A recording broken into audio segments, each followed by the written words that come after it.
राम आज दफ्तर से दोपहर में ही आ गया। पत्नी ने देखा कि राम बहुत परेशान लग रहा है तो तुरंत ही पूछ लिया, क्या हुआ जी, आप ठीक तो हैं ना?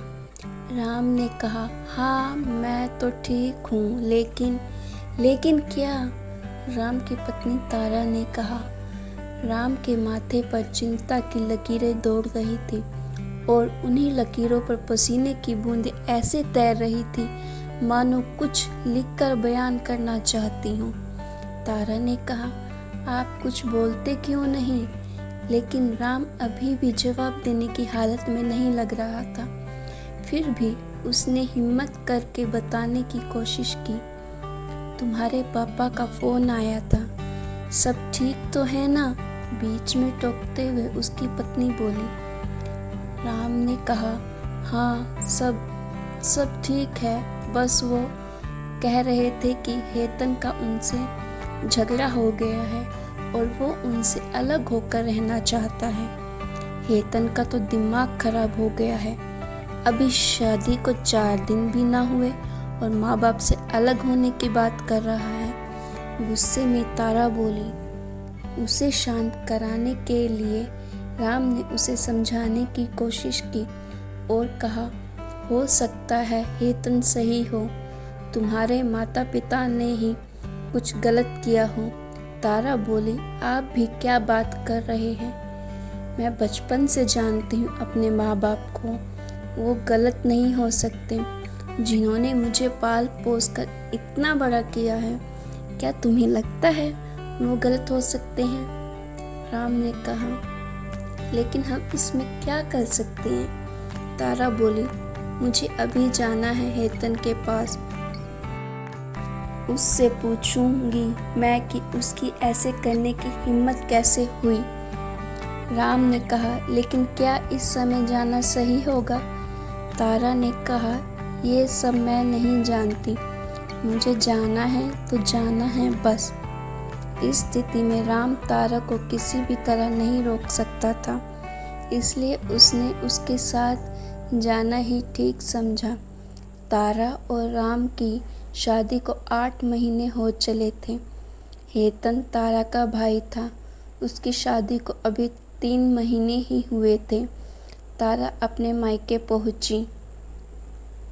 अभी राम कार में से उतर ही रहा था, इतनी देर में तो तारा दरवाजे से घर के अंदर भी दाखिल हो गई।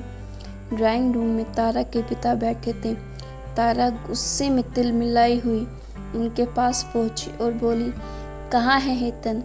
लगता है उसका दिमाग खराब हो गया है। उसकी इतनी हिम्मत कैसे हुई कि आपसे अलग रहने का ख्याल भी आया उसे? तारा के पिता हैरान होकर उसके मुंह की तरफ देखने लगे, फिर कुछ चिंतित सी आवाज में बोले, तारा बेटा, ये क्या बोल रही हो तुम? किसने कहा तुमसे कि हेतन हमसे अलग होने वाला है? इतनी देर में हेतन की पत्नी किचन से निकल कर बाहर आए।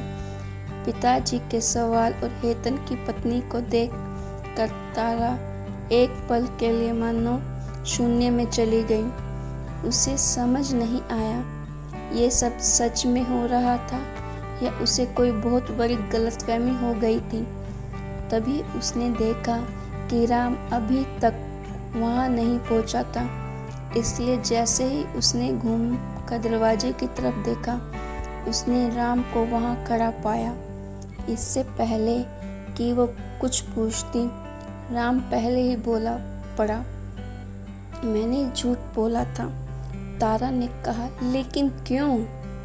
अब तो तारा के साथ उसके पिता और हेतन की पत्नी भी समझना चाहती थी कि आखिर हो क्या रहा है। इतनी देर में तारा की माँ भी अपने बेडरूम से निकलकर बाहर आ गई। राम ने कहा, क्योंकि मेरे माँ बाप भी गलत नहीं हो सकते, मैं भी उनके साथ बचपन से रहा हूँ, ज़रूर गलती तुम्हारी रही होगी। तारा सब समझ चुकी थी, उसे एहसास हो चुका था तारा की आंखें आंसुओं से भर चुकी थीं और वो कांपती हुई आवाज़ में बोली, हम आज ही माँ बाबूजी को घर ले आएंगे। राम ने कहा, लेकिन वो गए ही कहाँ हैं? तारा, क्या मतलब? राम ने कहा, मुझे पता था तुम रिश्तों की अहमियत जल्द ही समझ जाओगी, इसलिए मैं उन्हें बड़ी दीदी के यहाँ छोड़ दिया था। तुम्हारे घर जाने से पहले वो घर पहुँच जाएंगे। तारा, आप भी ना। फिर तारा ने राम को गले से लगा लिया। फिर दोनों अपने घर को चल पड़े। तो गाइस, आपको मेरी ये स्टोरी कैसी लगी?